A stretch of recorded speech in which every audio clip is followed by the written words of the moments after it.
Eto guys, update muna tayo no sa debating Marcobeta at former Justice Carpio. Eto na nga guys, ang IBP ay nag-aalok na pwede silang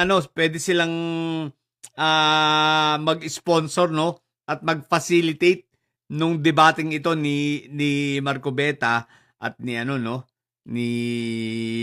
Carpio. So, ibig sabihin, ang IBP ang siyang mag-a-arrange. So, para talagang formal, no? At may topic. So, dito, sa debating ito, kapag i-arrange ito ng IBP, ang IBP po yung Integrated Bar of the Philippines, ha? So, ibig sabihin nito, talagang maayos na debate. May topic at hindi suntok sa buwan na kung saan-saan na lang mapupunta. Sapagkat alam na natin ang diskarte ni Marcobeta pero hintayin natin ang kanyang sagot ilang araw na hindi pa siya sumasagot. Sumagot nga siya pero ang gusto niya na debate lahatan na. Kumbaga walang topic, ang gusto niyang debate kung saan dadali ng istorya. Malamang-lamang ang plano ni Marcobeta isama pati sa debate si Gutesa bilang reliable source of informations, no? At reliable witness. Isasama niya rin niya ang usaping diskaya, malamang. At hindi lang yun, pati ang restitution. Ipapasok ni Marcobeta yan kasi alam niya nakahon na siya sa usapin ng West Philippine Sea. Tapos sa kanya mismo nang galing yun, sabi nga ni Justice Carpio, siya ang pinagmula naman. Sa kanyang bunganga, nagmula na siya ang nagsabi na walang West Philippine Sea. At ang West Philippine Sea ay haka-haka lamang. Natatandaan nyo pa ba nung siya ay congressman pa lang rito, itong si Chinador Toque, no? Sinabi niya yun. Kaya alam niya, nakahon siya sa bagay na ito. Kaya nga ang tanong, Chinador Toque,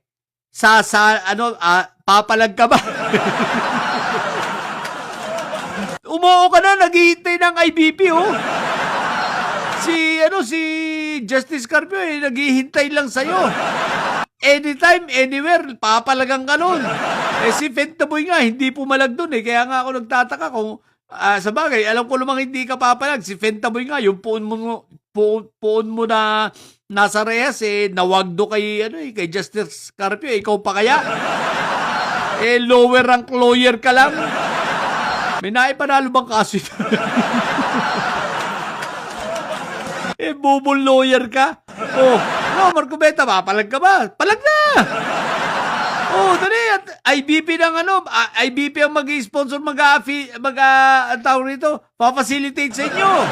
IBP ang maglalagay ng rules, si Justice Carpio, walang problema. Pero IBP na magbibigay ng rules, baka naman ang gusto mo, pati IBP, bibigyan mamanduhan mo at bibigyan mo ng kondisyon. What the heck? Talagang nasa DNA nyo yan, yung maghahamon tapos hindi papalag. Kaya di ako magtataka yung mga vloggers ito, puro wagdo, Puro maghahamon tapos hindi papalag, hindi sisipot. Tsaka yung mga kapwa niya INC, natatandaan nyo dati, kasagsagan nung November rally, di ba?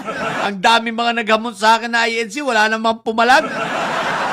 Wala namang sumipot. Ang daming puro hamon, puro bunganga. Yan, DNA ninyo, DNA ng INC, tsaka DNA ng Didilis. Hamon pero wagdo.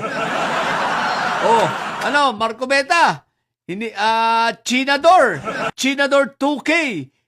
Maghihintay kami. Ang IBP ay naghihintay na. Anytime, kaya nilang i-arrange na yan, sila nang bahala. I-sponsor nila ang debate ninyo. Ano pa? So, yun lang. Sa mga bobong didilis dyan, nakagaya nito ni Mr. Chinador 2K. At hindi kayo mga bobot may sayad sa mga may sayad laging high blood. Bye!